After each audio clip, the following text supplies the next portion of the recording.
Sadly, sometimes the kindest parts of ourselves are what make us the most vulnerable. Do not sacrifice those elements, because those good parts are exactly why you are able to cultivate other healthy friendships and collaborations.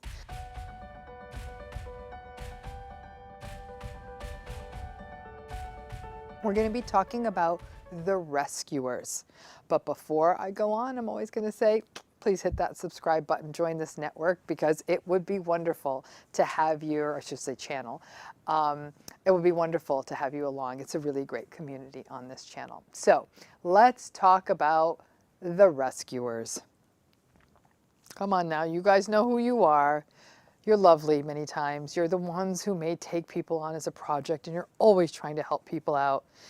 You just want to help people in any way that you can. You'll do things like cheer them up, give them praise, and it may even get a little bit more intense though. You might give them a place to live, a car, money, or help them get a job. To be rescued is often a major fantasy for people, and it can also be quite primitive. It's something that can harken back to a childhood in which all of us have that hope that there is someone who keeps us safe and has our back. And if you're fortunate, it was your parents. And I have to say, when you have that kind of safe, consistent parents, then your rescue fantasy is probably not going to be that profound for you as an adult. But there are people out there who want to be the rescuer, and you're the ones I'm focused on in this video. You want to help someone out in every way possible. You feel compelled to right the wrongs of another person's life. And if you are watching this channel, you already know that it could get very dangerous if the person that you are rescuing is a narcissist. So first, let's talk about why people end up as rescuers. There are reasons, both lovely and somewhat unhealthy. First, there are the very, very kind people, maybe even those empathic people we talked about in that first episode from this series. They can often be rescuers. They just want to take care of people and they make it all right. Number two, the rescuer may have learned to become a rescuer in their family of origin. The hope that if they can fix it all, it will be okay. And this is a pattern that is not unusual for people who originate from families characterized by addiction, abuse, neglect. And these are the kids who just want to step in and make it all okay. And they find that they can't turn this pattern off in adulthood. The third is that the rescuer feels not good enough. And as a result, they feel they have to do stuff to coax people to like them or to have people stick around. Fourth, it can link to a codependency dynamic in which the rescuer gets their self-esteem from doing and rescuing and not recognizing that the other person also has personal responsibility, and the rescuer doesn't have to or probably shouldn't take that over. The fifth would be that the rescuer does it to maintain a sense of control. Rescuers, for all of the reasons I just said, may feel anxious and out of control. Rescuing gives them something to do, as well as some sense of control over a situation. Regardless of the reason, rescuers are major narcissist magnets. Why? Because they try to rescue the narcissist. Good luck with that. Now remember from other videos, and especially with covert narcissists, there can not only be a real sense of victimhood that the narcissistic personality style often manifests, but they can also use their own backstory to maintain that victimized narrative. It is not unusual in narcissistic relationships for the narcissistic individual to share a difficult backstory. And while that in and of itself is not necessarily a bad thing, it may result in a sense of guilt and feeling beholden by the other person in the relationship, especially if they are a rescuer. It may not even be a tale of woe from their past. It may be something that is happening in their lives right now. I lost my job because my boss was out to get me. I'm getting kicked out of my apartment because my landlord doesn't allow pets anymore. My car broke down and I can't afford to get it fixed. I have a broken tooth and I don't have dental insurance. So you get the drill. Now, upon hearing this difficult backstory or current sad story, the rescuer is at risk of trying to make it all right. That can take many forms. They may praise the person. They may literally try to fix the issues, for example, loaning them money, moving them into their own homes, driving them around, taking in their dog. In some ways, the rescuer does enjoy feeling useful and will get so lost in the fixing that they may not notice other red flags that are flashing everywhere. Now, once a narcissist is near a rescuer, it is game on, and they will keep playing the victim card and slowly sucking the rescuer dry. It may start with simple narcissistic supply, you spending lots of time listening to them, and slowly creep into giving them money, shelter, favors, making calls on their behalf for jobs and contacts. Rescuers actually don't love being in relationships where they don't feel useful, so a very pathological dance can begin, with the narcissist always creating enough chaos and demand so that there is always something to be fixed, and the rescuer just doing more and more. In this way, the rescuer initially inadvertently enables the narcissist, and then it becomes a very difficult cycle to break. People around the rescuer may become aware of this dynamic much faster than the rescuer and may start feeling uncomfortable and may even let the rescuer know, like, hey, we think you're being taken advantage of. Remember, the rescuer is comfortable rescuing and may either minimize the concerns of other people or may start isolating and keep doing the rescuing. And the narcissist is not going to get off the rescuer's gravy train anytime soon, so you can see how that isolation can happen.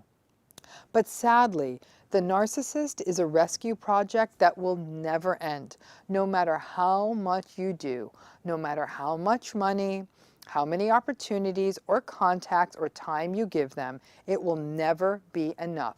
And just like the hyper-empathic people, the rescuers can slowly exhaust themselves in these relationships.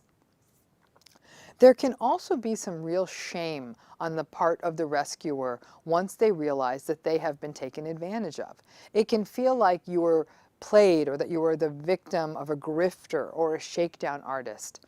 And rescuers may become isolated and may not even think to ask others for feedback or help. Rescuers often happen on a continuum. At the more mild side are the do-gooders who waste time and maybe some money trying to just help someone out.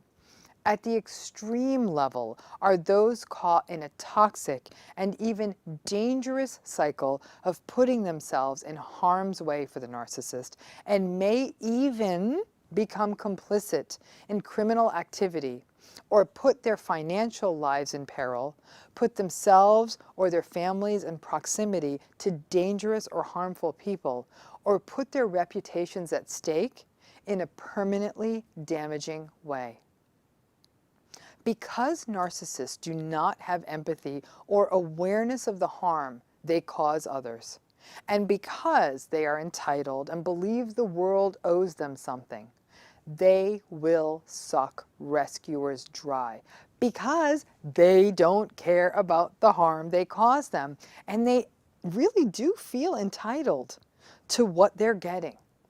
Rescuers may believe that they can steer the narcissist away from the victim mentality by fixing the world around them. But alas, because the victim mentality is often a narcissist's identity, there is nothing you can do to fill their empty psyches enough to reshape that identity. It is their responsibility to do that work, and there is little you or anyone else can do to make that right. If you are a rescuer, you may have already been hurt by a narcissist and be aware of this pattern. Just keep remaining aware of it. Wanting to do right by other people is a wonderful goal and a wonderful motivation, but ensure that you do your due diligence, so you do it in a manner that is self-protective and self-aware, and most importantly, reciprocal. Narcissists will often not express consistent or deep gratitude. They may toss you a thank you, but you will see pretty quickly that their thank you can feel quite hollow and may merely be a way of keeping your rescuing machine working for them. For many of you who are rescuers, you may also see that this is a deep dynamic that emanates from complex families of origin, in which therapy honestly becomes a key tool in understanding your tendency to rescue and doing the work of knowing that you are enough and a relationship can be just with you and doesn't require you to be a rescuer to earn them. In some ways, narcissistic relationships consist of the narcissist dangling lots of bait early on. Those who are wise to these patterns will recognize that the red flags should be heeded and that stepping away, especially early, is the safest course of action. But if their bait results in you trying to rescue them, trust me, they will stick around and they will manipulate you.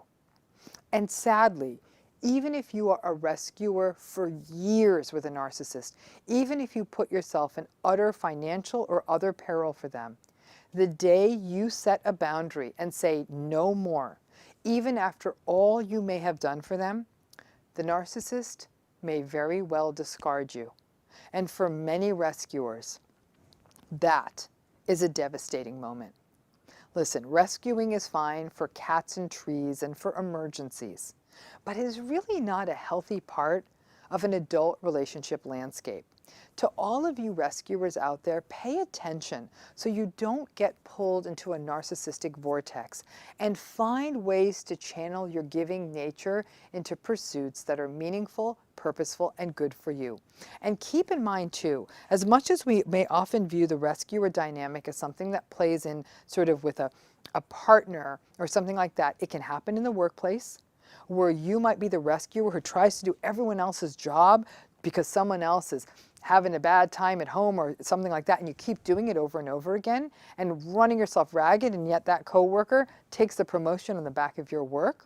A rescuer can also take that role in their family of origin well into adulthood and keep trying to rescue the people in their family, and all they do is end up being worn out.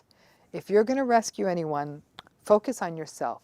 Once you do that, you will have the clear vision you need to identify these patterns, to be there for other people, and to be able to hopefully identify these red flags so you don't define yourself solely as the rescuer, but as a human being who has a mighty big kind streak. Thanks again for tuning in. I hope this made clear this idea of why a rescuer would be a magnet for narcissists. So let's talk a little bit about how having a history of trauma can actually make you a magnet for narcissistic relationships, or just a magnet for narcissists in general. Lifetime history of trauma is a vulnerability factor for a whole host of issues in life, including mental health issues, physical health issues, decision making, and sadly, we know that a history of trauma is often predictive of future vulnerability to trauma. There are many reasons for this. We know that trauma directly impacts the brain and how we process information, memory, and emotion. We know that trauma is stressful and impacts neuroendocrine systems in our body that affect immune function and a whole host of other health issues. We also know that trauma happens in traumatic environments. And a person who is in such an environment, having endured one trauma, it's probable that they will experience more. Now, trauma is also found to impact decision making and can result in more risky decision making that can place a person at risk for harm. Often, This can happen because of difficulties in processing fear-based stimuli and of issues that may be associated with post-traumatic stress. And these might be patterns such as having what we call a sense of a foreshortened future, meaning that you almost think that you're not going to live a very long time, or other existential sorts of threats, a sort of fatalistic, why bother? Bad things are going to happen to me. A subset of people who experience trauma may go on to develop symptoms that comprise post-traumatic stress disorder, which includes patterns such as avoidance, vigilance, or constantly monitoring your environment for threats, arousal, or feeling sort of anxiously on edge all the time, re-experiencing and often thinking about, nightmaring about, or flashing back to the traumatic memory, and above all else, lots of anxiety and also things like social withdrawal. So in a word, trauma, not good. And trauma can do a real number on a person's psyche. Trauma rarely occurs in a vacuum, especially childhood trauma. Now, while in some cases there may just be one traumatic event, and other than that, other things in that child's life are safe, in general, trauma for children occurs in trauma settings that can be characterized by family violence, community violence, neglect, or societal or cultural violence. And this can include wartime, civil unrest, discrimination, prejudice, and racism. So what does this have to do with being a narcissist magnet? Trauma, we know it results in devaluing yourself, especially when it occurs in childhood. Sadly and tragically, so many people blame themselves for their own trauma, especially their childhood trauma. And this is work that must be addressed in trauma-focused therapy. But if a person doesn't get that help, and even in some cases when they do, it's not uncommon for a person to continue to blame themselves for bad things that happen in their lives, whether as children and even as adults. So that combination of self-devaluation, self-blame, and a possibility of risky decision-making makes it pretty clear why people with histories of trauma may be more vulnerable to narcissistic people in their lives, and in turn, to narcissistic abuse. Now, from the jump, a person who's experienced chronic childhood neglect or trauma may very well have had narcissistic and high conflict, antagonistic, and dysregulated people in their lives. So as we said earlier in this series, people who emerge from narcissistic family systems are kind of already primed to be narcissist magnets. The likelihood of self-devaluation and not enoughness that is so endemic in people who are survivors of trauma is exactly where a narcissistic individual can easily manipulate, gaslight, and devalue. Narcissistic abuse in many ways parallels the invalidation of trauma, and it becomes a sticky dance, particularly for a trauma survivor who doesn't know about narcissism. It can literally replay a toxic script from the past, making it very difficult to see the red flags. And a person who is a trauma survivor can experience classical toxic dynamics. When they experience that, like gaslighting, they will blame themselves and then be more vulnerable to ongoing manipulation. In addition, trauma survivors may be more likely to isolate themselves from other people, and that can make the control dynamics of the narcissistic relationship even more potentially dangerous. I have always held that one of the primary reasons that people do enter narcissistic relationships is because they do not understand these patterns or what they're about, and that they also don't understand that these patterns are very unlikely to change, and that they're manipulative and can play upon earlier trauma dynamics. Armed with that knowledge, many survivors of trauma can learn that these patterns are real and learn how to identify and hopefully protect themselves when they arise in their lives. But there's also the added need of trauma-focused therapy.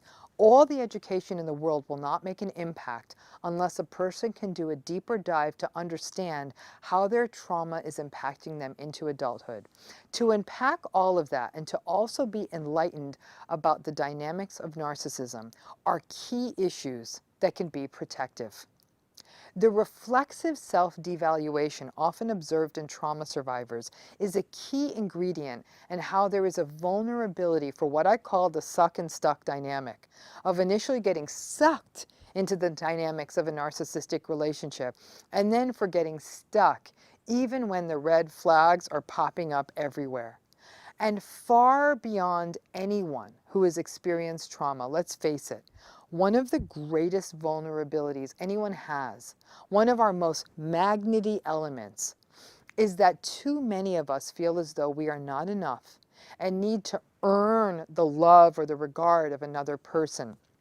That damaged inner script is what keeps people stuck, and that script is often multiplied in people who have survived trauma. In this particular case, therapy is critical. While education helps, understanding your experience and placing it into a context is essential. Now, when we talk about trauma, we often talk about pain and loss and negative effects, but never lose sight of what is also termed post-traumatic growth. The psychological growth that comes from being able to see that you are not defined by your trauma and to build out all of the healthy parts of yourself. I do not believe trauma is destiny, and that while trauma may place a person at risk, it is a cycle that can be ended. When we talk about trauma, another question that does sometimes come up is what qualifies as trauma? And usually when we talk about trauma, we talk about an event or an incident that is beyond that of a normal, normal human experience, and that places the person at harm or places someone who's close to that person at harm. So for example, a child watching a parent get beaten up would be a trauma. The child may not be getting beaten up, but they're watching someone they love get harmed. But trauma would qualify as anything from physical abuse, sexual abuse, ongoing psychological abuse, neglect, witnessing violence. All of these things qualify. And so in that way, many times people think trauma has a much more narrow definition, but it takes in more territory than you think. And I have to say, in my years of doing therapy, many people come in and as they sort of unveil and slowly lift the layers of their history, they may not even recognize that their early history was riddled with trauma. And as we get to the core of that, it also helps them often understand how they keep getting into toxic relationships. Obviously, this is a magnetic pattern, as you will, that has much more of a relationship to other mental health issues. But nonetheless, it's one where I think it's why it's critical that anyone who does have any history of trauma absolutely needs to do the deep dive in trauma-oriented therapy. But it also highlights why therapy is such a useful tool for so many people. Everyone goes and gets physical exams every year, or many people do. Getting some kind of therapy checkup isn't a bad idea either, because it may open your eyes to dynamics in your life that may continue to put you at risk. So let's talk about you optimists who really seem to attract the narcissists. In the world as it is these days, I should say, it can often be a bit challenging to be an optimist. But you guys are out there. You are the folks who find the silver linings, who turn the lemons into lemonade, and who see those half-full glasses everywhere. And you are also a group, despite all your optimism, that is actually quite vulnerable to the narcissists and the scourges of narcissistic abuse. Now, no denying it, there's a solid body of research that shows the beneficial effects of having an optimistic style. We see better health outcomes, better mental health. It's a good space. It's good for you optimists. You see brighter futures. You are good problem solvers. You tend to be resilient. You're able to see the good in people and even draw that goodness out. All of this is really wonderful stuff, except when it comes to narcissism. Now, why would a healthy optimist be vulnerable to a narcissistic relationship? Because let me tell you, it happens all the time. Initially, you optimists out there, you'll be quite resilient in the face of a narcissist. But you also will not be good at seeing a red flag for a red flag. Optimism is really about perception. The sort of the glass half empty pessimistic sorts may see the future as bleak, other people as untrustworthy, and often expect the worst, which actually isn't very good for the pessimist's health. The optimists, on the other hand, are able to see a red flag and say, well, come on now, let's not worry about that red flag. They're just having a bad day, and I'm sure we can turn it around, or there must be another way for us to think about that red flag. It's a lovely attitude. But then the red flags keep coming, and the optimist's interpretations remain positive and forward-focusing. Oh, it's okay. They're just a little slow to warm up. They're not being standoffish, or don't let it bother you. They're just letting their insecurity get the best of them. But I'm sure once we can all show them what a good person they are, that things are just going to turn around. Everything's going to be just fine. I'm not worried about it. All relationships hit bumps. Everything's going to be just fine. And the optimists just keep saying that kind of stuff. And the narcissists keep doing what they do. Their usual bag of tricks, the invalidation and the devaluation and the disrespect and the deceit and the manipulation. And you can see how the optimistic outlook of the optimist can draw a narcissist in. The optimist may actually support and encourage the narcissist's grandiosity and really want to believe their rather fantastical version of life and events and almost innocently play into it. In that way, optimists can start enabling narcissists early in the relationship. They can play into the everything's just great and awesome ideology that is the equivalent of putting gasoline on a fire with a narcissist. The optimist's upbeat energy may draw the narcissist in and attract the narcissist because the narcissist has now found a person who's willing to hear their grandiose hopes with an open ear. But they keep them around because the optimist will still take all the kinds of dark manipulative stuff and keep revising those narratives into positive ones until one day the optimist just can't do it anymore. Even an optimist has a breaking point. But sadly, the optimists will often start getting disappointed in themselves.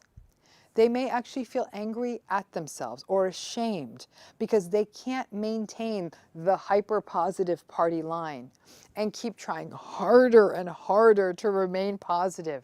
And the narcissist keeps invalidating them and they keep trying and you just can't do it much longer. And I have heard many stories of people who firmly wanted to be the bright, optimistic, positive thinking person who wants to find the good in everyone and keep giving other people chances. And let me tell you, it can be quite painful to watch. The optimists on their darker days may even critique the people around them who start giving up on the narcissist, and the poor optimist can be the last person standing in a horrific game of psychological dodgeball with a narcissist, which, trust me, you're not going to win. Now, the optimist can often get stuck in these relationships because it's hard for them to accept the rather pessimistic news that narcissism is a personality pattern that is not amenable to change. Optimists like to think that anything can be fixed if you try hard enough. And in this way, that optimistic style can really leave someone as a magnet, as vulnerable to being broken by these relationships, whether with partners, friends, workplace, or family. I remember witnessing one of my favorite optimists be taken down by a narcissist in a workplace issue. This person's entire career was based on 24/7 positivity. And because he was such an optimist, he didn't see the narcissist coming. He saw the underhanded manipulative stuff that the narcissist was doing as sort of clever business and thinking out of the box and being an aggressive businessman. Well, that narcissist thought out of the box to the tune of tens of millions of dollars in lost business revenue and legal fees. And then the optimist got it. But that was a very expensive life lesson. Narcissists know that optimists will keep cutting them slack in the name of positivity.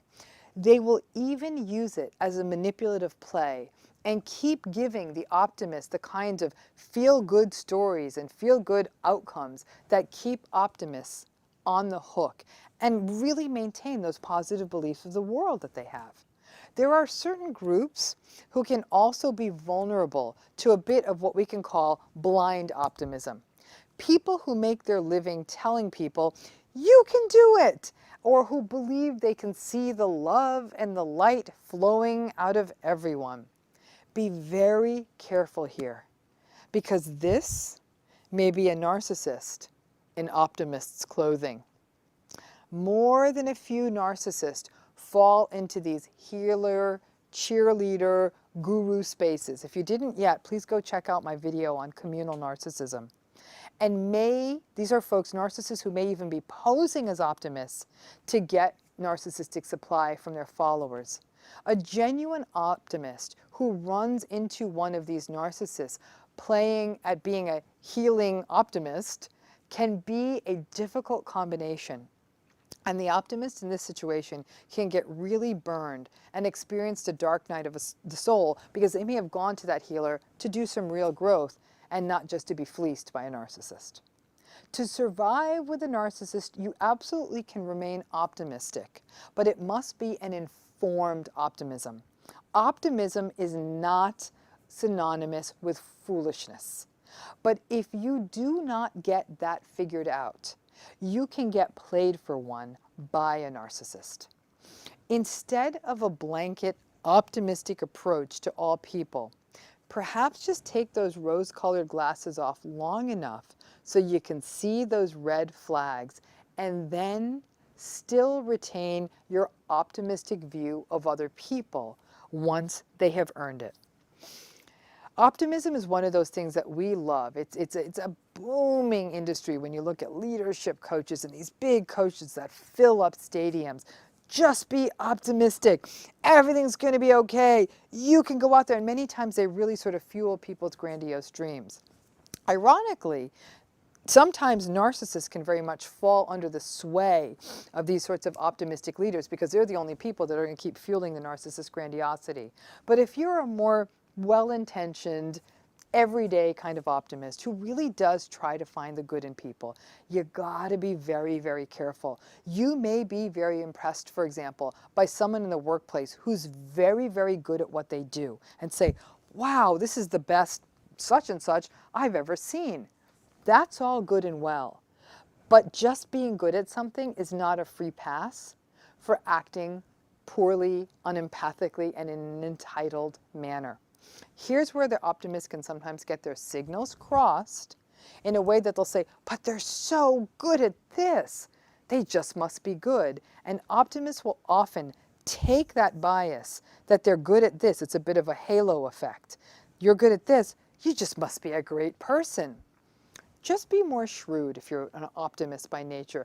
Take the time to not get snowed or wowed by someone being good at X or Y, and look at them through a more holistic lens and say, yeah, they may be a good X, but they're not very nice to other people. It doesn't mean you have to give up your positive view of human nature.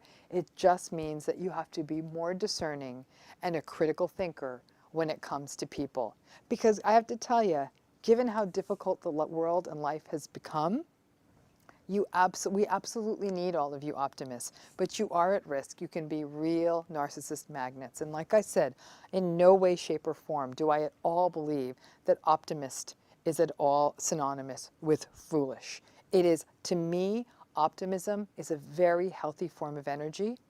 You just need to be aware of it so you don't become a magnet and narcissistic supply for the next hopeful narcissist that comes across your path.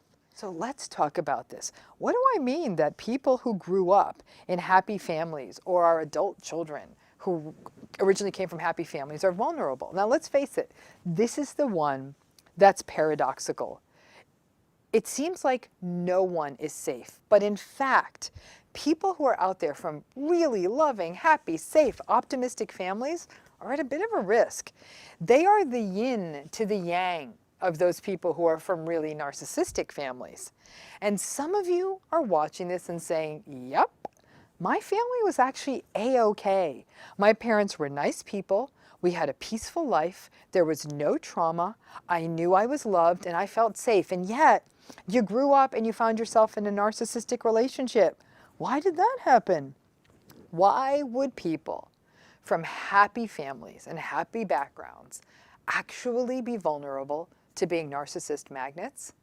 Because I got to tell you, in some ways, you never got that sort of psychological immunization for that idea that some people out there are not good for you and may not change, and there's nothing you can do about it.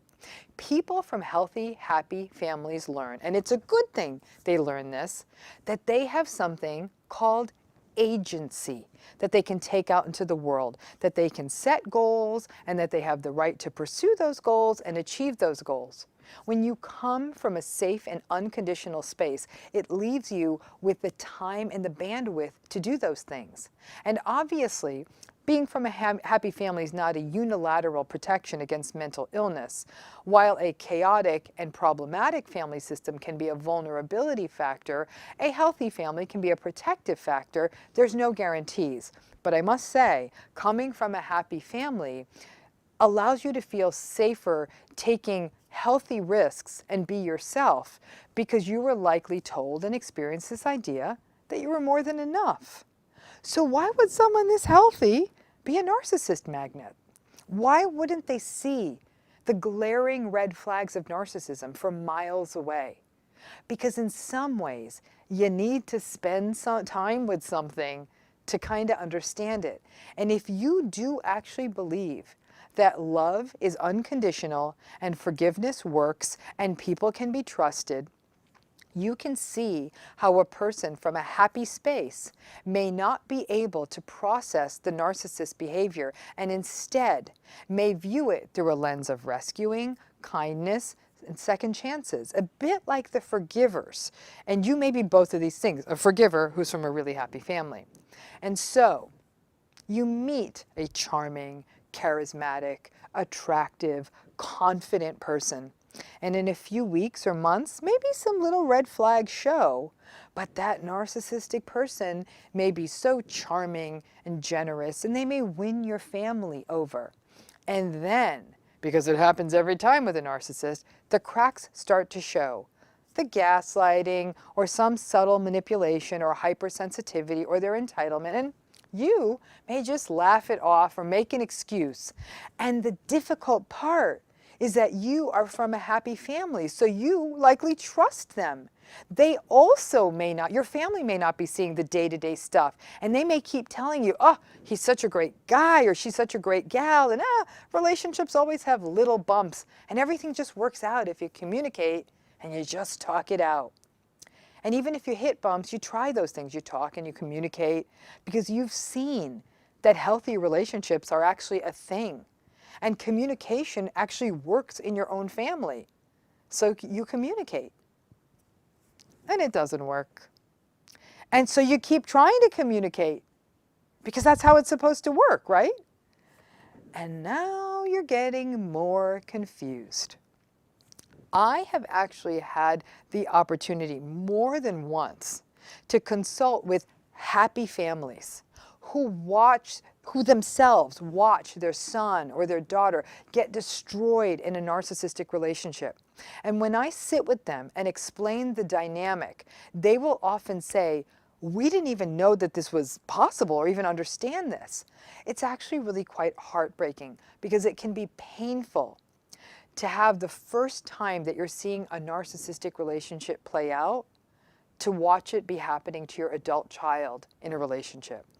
Now, the good thing is that if the happy family person is able to recognize their narcissist and get their family on board, which you probably will be able to do because they're going to have your back, the safety and resilience that comes from being from a healthy family means that you may have a better course of recovery from narcissistic abuse than other people who endure narcissistic abuse.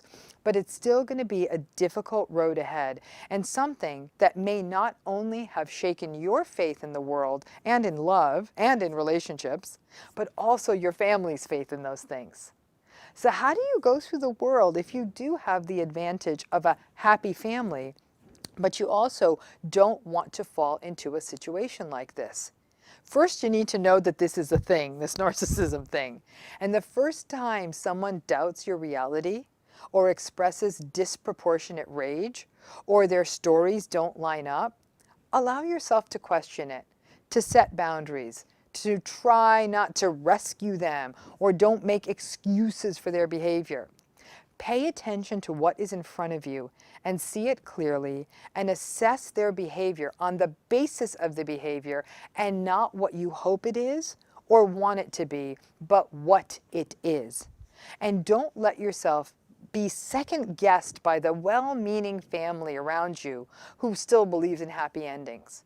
Remember that getting out of this relationship relatively unscathed is about the best happy ending you can expect. Keep in mind that this does not generalize just to narcissistic partners.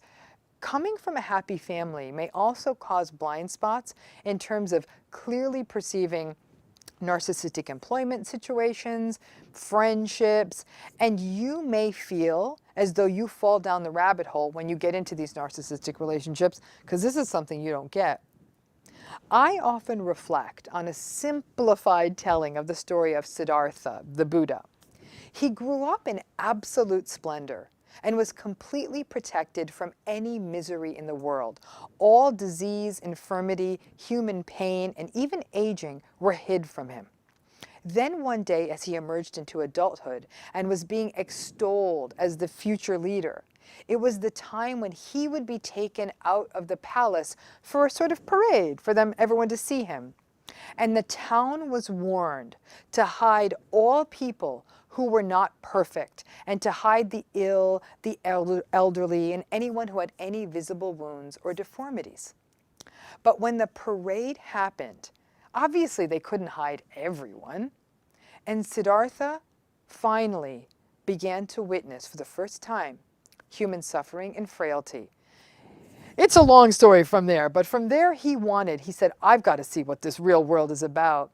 And on his journey, he abandoned his cush palace life. And then he went on to become the enlightened one. Seeing the world rocked him to the core.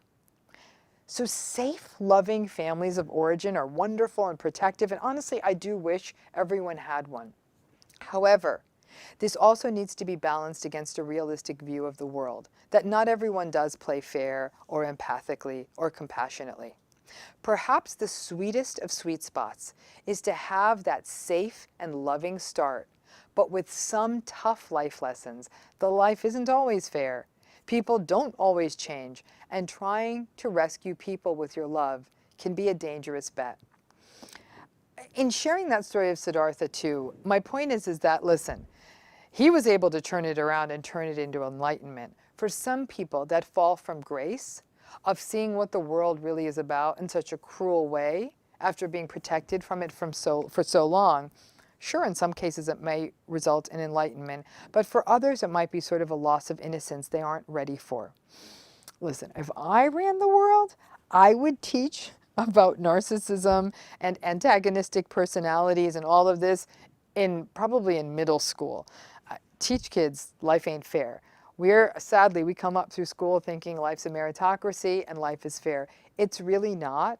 And I think to the degree we could give people that lesson in a sort of a safe way, that could be a great way that we could give a sort of protection to people who are from happy families. The key is, if you are from a happy family, don't let yourself get stuck. People from happy families are very vulnerable to get lost in the hope that everyone can change. I just need to love them more. Don't go down that rabbit hole. It can be a very dangerous space, and people who are from happy families are often at greater risk of hanging around these relationships longer because they and their families actually believe you can love this narcissist back to being an empathic person. You can't, and it's a rude awakening for everyone involved once they realize that.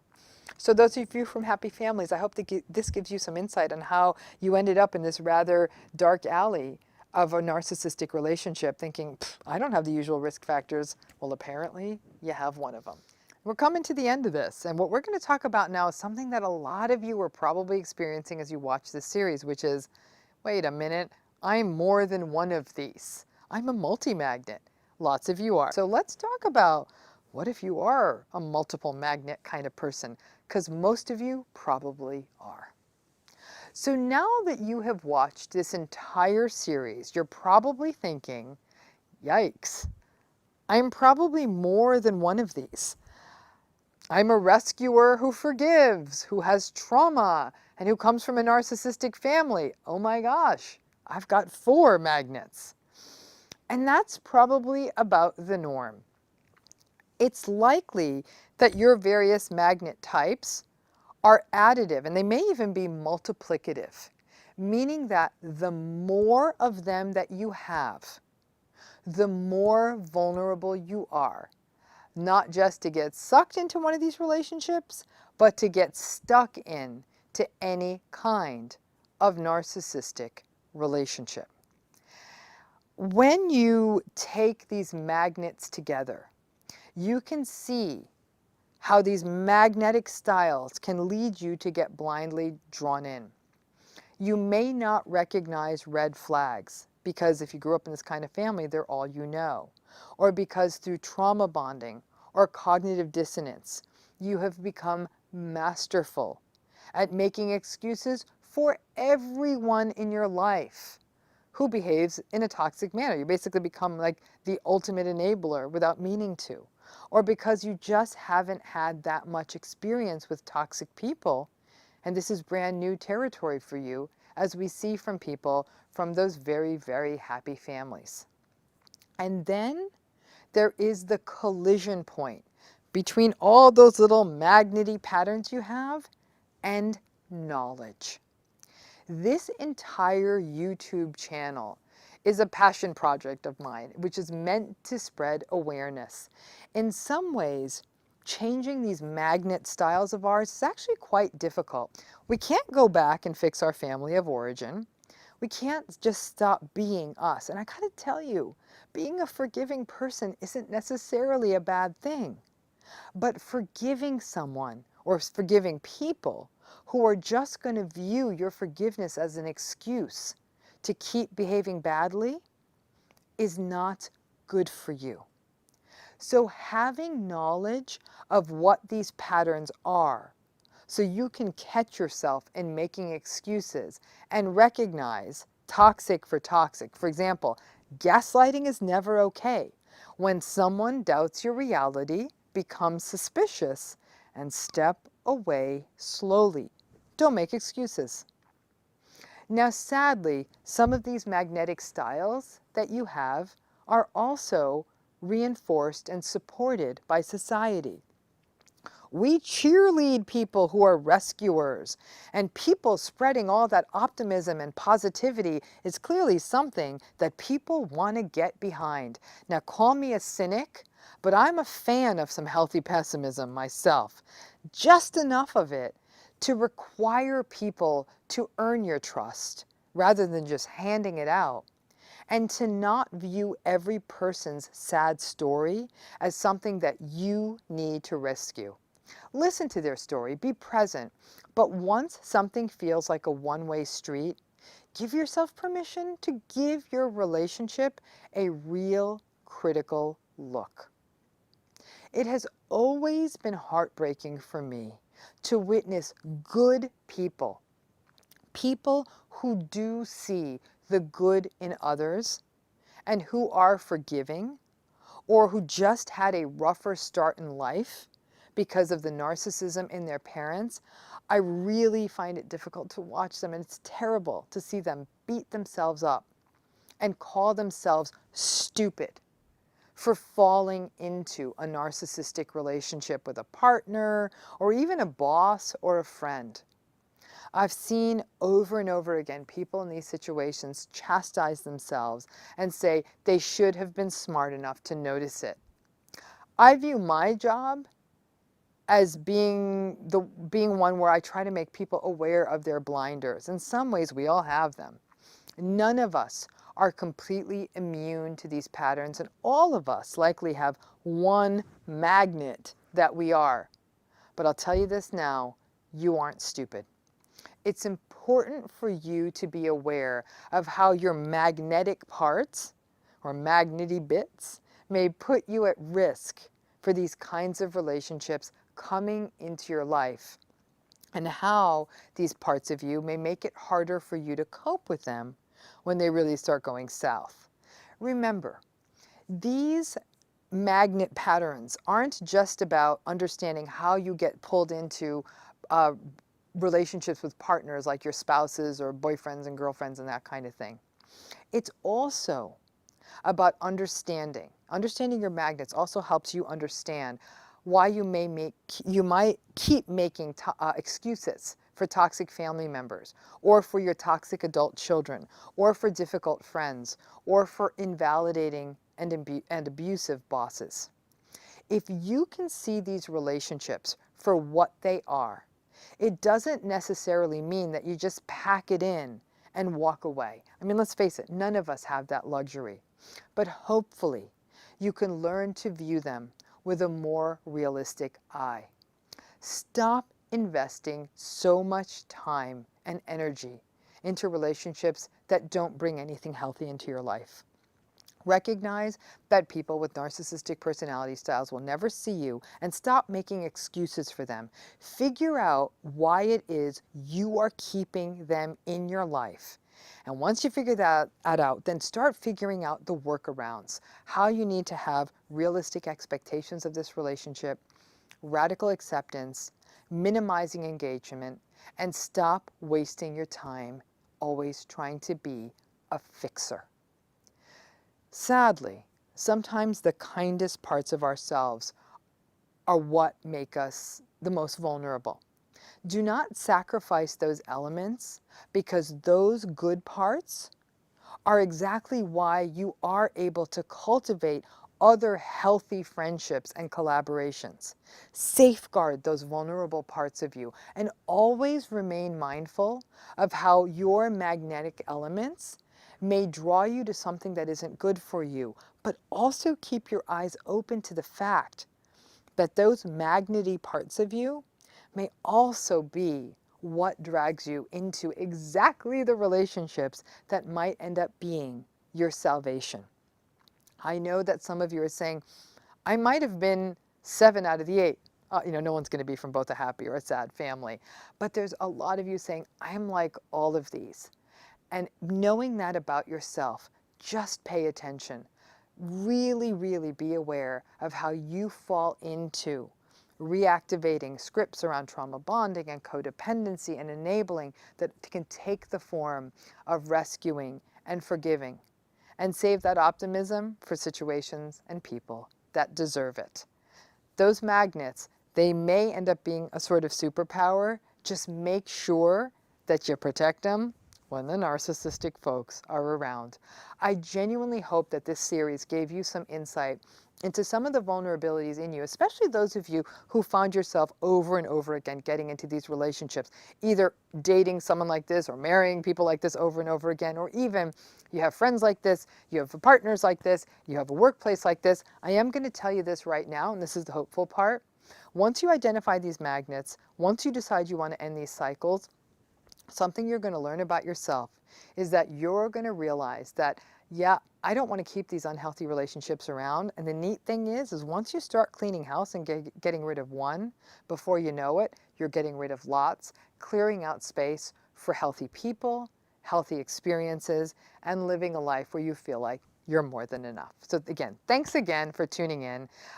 Please subscribe to this channel, join this growing community, which honestly, the comment section may be even more worthwhile than these damn videos, because there's just so much support, so much great guidance. Sometimes the tips in the comments are honestly better than what's in my videos. So please join, become a part of this, hit that bell, get notifications. We're putting content out just about every day now.